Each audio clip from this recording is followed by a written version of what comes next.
Welcome to Cohen in the City on the Suburban On Air, and today it's time to talk about Miss Universe Canada, a very exciting competition that despite COVID-19 is taking place, and I've got three special guests, two of the five Montreal candidates vying to be Miss Universe Canada, and a mentor who looks young enough to be Miss Universe Canada herself, Connie Rotella from Dance 123, singer, dancer, entertainer, organizer, mom. She does it all. Hi, Connie.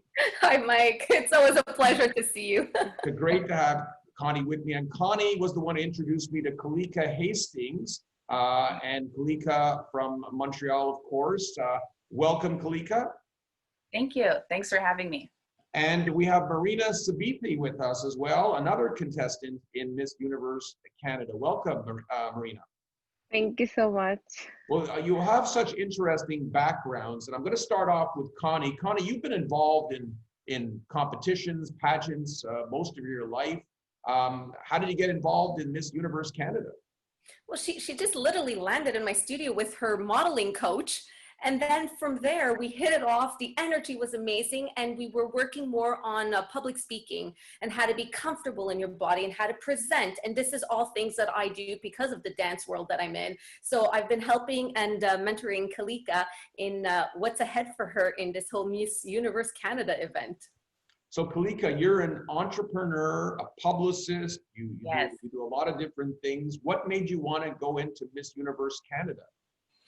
I would say I started modeling at the age of 14, so I have a little bit of experience there, but I've never done a pageant before. I think it was the fact that for the first time in history, there's been so many women of color who have won major titles, and mostly in the United States, but so Miss Universe, Miss World, Miss Teen USA, and a whole bunch of others. So it just kind of made me feel that, oh, maybe, I might have a chance. Canada might be open to a contestant of color to actually be a winner this time. So that's my goal, because my background is Jamaican and Irish, Scottish, Canadian.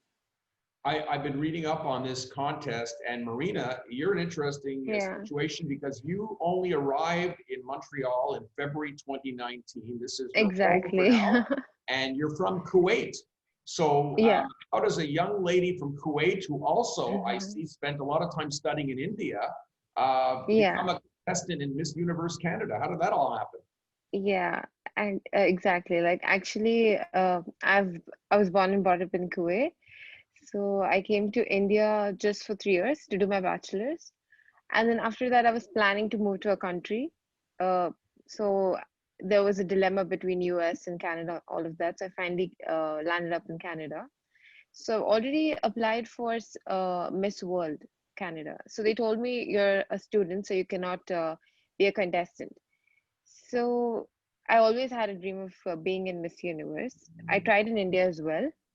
But then, as usual, I didn't live in India. As I applied, I came off to Kuwait. So this was the problem for me always. I was not stuck to one country. Like I used to study in one country, move to the next country. So I moved to Canada, and I know Canada is my permanent home. So I was like, let's just try Miss Universe. So I tried, and they called me up for the interview. The interview was done and all of that, and they were like, okay, you're selected. But then I still questioned them like 2-3 times that, I'm a student, I'm on study permits. Is it allowed? Is it allowed? And they were like, yeah, you can. And I was surprised. Like I was really shocked because I didn't expect it. So that's how it all happened. It was just, I just gave it a try. Actually, according to the rules, you shouldn't even try. But then I think because of COVID, they accepted it. So that's the shocking part of it. It's great. It's great to see someone who's come to our country in such a short period of time and yeah, exactly. Even I'm surprised, and I feel really privileged to be a part of it. And I've been reading the bios on the 5 Montreal contestants, all such interesting backgrounds. Kalika, tell us, how does this work? When I know that there's a voting right now on the website, which I'm going to put in the description of this video. And then the finalists will be decided sometime in October, at the end of October. Please tell me what you know. Exactly. So right now we have a People's Choice Award that's happening, and everyone can vote for their favorite contestant. And what happens is the top 2 of the People's Choice will automatically advance to the top 20. That will be the semi-finalists, and then I believe on the 24th, it'll be the final competition with the final 15. Interesting. Now, Connie, tell me, how do you prepare someone for it's almost like an online contest at the present time, and then there's going to be, obviously some competition either live or online with all the contestants across Canada. How do you prepare someone for this? Well, for me, the foundation is so important. Knowing who you are, knowing what you believe in, knowing your message, being clear with your purpose, and becoming and being comfortable with the uncomfortable, because you never know what's going to be thrown at you, just like this whole pandemic right now, It's just showing up to who you are, answering the questions, being yourself, and being comfortable, and speaking from here. And I think people now want to see real people and people that have a drive and energy and that want to share their passion. So I think it's been quite interesting. I love connecting on that kind of level. Yes, for sure. Marina, what's it like living in Montreal compared to Kuwait? Yeah, so like it's been really different. Kuwait is a lot of luxury, and it's like you don't use the metros and buses much. So Montreal, the different thing is, the buses, metro, and as like Kuwait, they don't drink or smoke there. I mean, they do smoke, but not weed and all of that is not legal. So that's a very big difference. And then obviously the food, there's a lot of difference in food and restaurants, and you can say people as well. There's so many differences, especially even if you go to India, it's like completely different. Like you learn something different in every country. So it makes a lot of difference. And there are some rules which are completely different here and in Kuwait. How So do yeah. you like Montreal? And I know what are you studying right now? Yeah, right now I'm doing business intelligence of information technology. So that's my second program in Montreal. And as far as now, I liked it. The weather was a bit difficult in the beginning, but it looks really beautiful to see the snow and the Yeah. fall. It's very pretty. So it's something new for me. Yeah. So yeah, I think it's more free than Kuwait. Kuwait has like way more restricted rules. So it's very restricted comparatively. Very interesting. So I guess Justin Trudeau should not go to Kuwait with his marijuana. I guess that's not a good idea. Oh no, that's not legal. No. Yeah. Kalika, you talk in your bio on the website about your upbringing, an interesting upbringing. You want to share any of that with our viewers? Sure. So I would say that my life has kind of been shaped by a series of dualities. That's how I like to call it. So I guess starting with the fact of my heritage being Jamaican and Irish Canadian, two very different cultures. So I feel like it's given me kind of an insight into just different ways of doing things. Also, I grew up in the city with my mother for the majority of the time once my parents separated, and I visited my father on the weekends, and he lives in the country.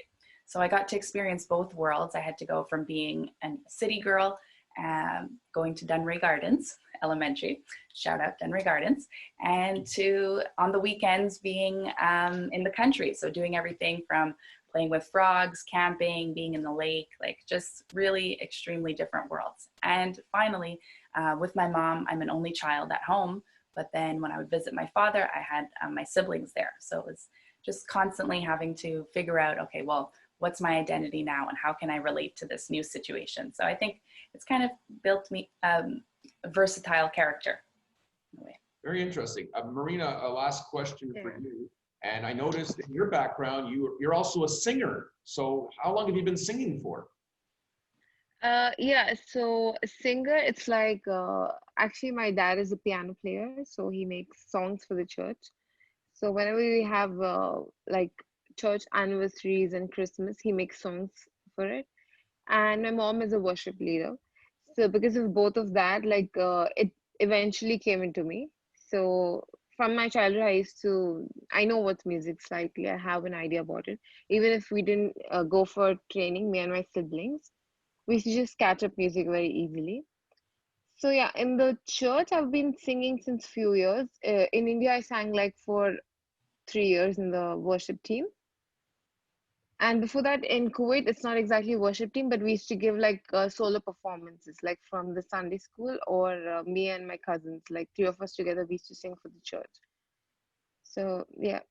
I won't make you do an audition now, but Connie, would you be interested in hearing Marina sing privately for one of your? I'm always interested in hearing new talent and discovering new people. I love it. And keep doing what you love to do. That's what's awesome. That's it. Isn't she inspiring, Connie? We just met her. Connie, a final word from you. The pandemic, how has it affected the business that you're involved in? I mean, listen, I woke up this morning feeling so sad for many of my artist friends that are, on contracts, that their contracts, are being canceled every day. The good part of it for me, and I always look at the positive aspects of everything, is that everybody's available to teach. And because I'm a strong believer in, I want to teach the next generation of talent. So they're all available. I get them to the studio, whether it's online, in Toronto, in New York, everybody answers my calls. We're doing it all. So it's like, I'm still keeping them working. I'm still keeping them doing what they love. And at the same time, they're giving back to the next generation. So yes, I hope our industry survives all this, because just thinking of Broadway and, Mike, how we love Broadway, and it's like, it's just, I can't even believe when will be the next time we're going to be all reunited in the same room and feeling the energy of theater. TV is actually working. So I'm happy for those actors, they're being safe and they're still able to act. There's different ways, and one day at a time, I think hopefully we'll make it on the other side. I agree. In the meantime, we'll focus on Miss Universe Canada. I'm going to encourage everyone who sees this video to go onto the website to check out, first and foremost, our 5 Montreal candidates, and you've met 2 of them here today. I want to wish Kalika and Marina the best of luck, and thanks for joining us. Thank you so much. Thank you, Mike. Thank you. Good luck, girls. Good luck. Thank you. Thank you so much. Thanks for everyone for joining us.